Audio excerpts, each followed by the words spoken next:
அண்மை செய்தியை பார்த்து வருகிறோம். மகாராஷ்டிரா, ஜார்க்கண்ட் மாநிலங்களில் நாளை மறுநாள் சட்டப்பேரவை தேர்தல் நடைபெறவுள்ள நிலையில் இன்றோடு பரப்புரை ஓய்வு பெற்றிருக்கிறது. இது தொடர்பான கூடுதல் விவரங்களை செய்தியாளர் சுசித்ராவிடம் கேட்கலாம். சுசித்ரா, முழுமையான விவரங்கள். மகாராஷ்டிரா மாநிலத்தினுடைய சட்டப்பேரவை தேர்தல் வரும் 20ஆம் தேதி நடைபெற உள்ள நிலையில் தற்போது அதற்கான பரப்புரையினுடைய அந்த பரப்புரையானது அதிகாரப்பூர்வமாக ஓய்வு பெற்றுள்ளது. மகாராஷ்டிராவுடைய தேர்தலோடு ஜார்க்கண்ட் மாநிலத்தினுடைய 2வது கட்ட தேர்தலும் நடைபெற உள்ளதால் அங்கும் பரப்புரையானது பாஜக, காங்கிரஸ் மற்றும் பிராந்திய கட்சிகள் சார்பாக செய்யப்பட்டு வந்த நிலையில் தற்போது 5 மணியுடன் அந்த பரப்புரை என்பது அதிகாரப்பூர்வமாக ஓய்வு பெற்றுள்ளது. இது முக்கியமாக பார்க்கப்படுகிறது.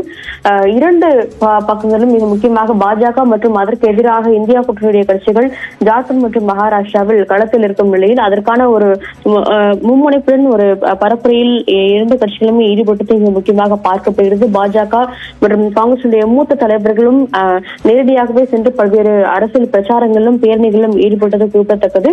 மிக முக்கியமாக மகாராஷ்டிராவை பொறுத்தளவில் ஒரே கட்டமாக தேர்தல் நடைபெற உள்ளது மிக முக்கியமாக பார்க்கப்படுகிறது. அதே சமயம் ஜார்க்கண்டை பொறுத்தளவில் ஏற்கனவே 42 தொகுதிகளுக்கான தேர்தலானது முடிவடைந்த நிலையில் மீதம் இருக்கும் 38 தொகுதிகளுக்கான தேர்தல் என்பது வரும் 20ஆம் தேதி மகாராஷ்டிராவுடைய தேர்தலோடு இணைத்து நடைபெற உள்ளது. அவை மட்டுமல்லாமல் ஒரு சில மாநிலங்களில் நிலுவையில் இருக்கும் மீதமுள்ள அந்த ஒரு இடைத்தேர்தலும் 20ஆம் தேதி நடைபெற உள்ளதால் அதிகாரப்பூர்வ பரப்புரை இன்று 5 மணியுடன் அதிகாரப்பூர்வமாக ஓய்வு பெற்றுள்ளது. இந்த அனைத்து தேர்தலுக்குமான வாக்கு எண்ணிக்கை என்பது வரும் 23ஆம் தேதி நடைபெறும் என்ற ஒரு அதிகாரப்பூர்வ அறிவிப்பையும் தேர்தல் ஆணையம் வெளியிட்டுள்ளது.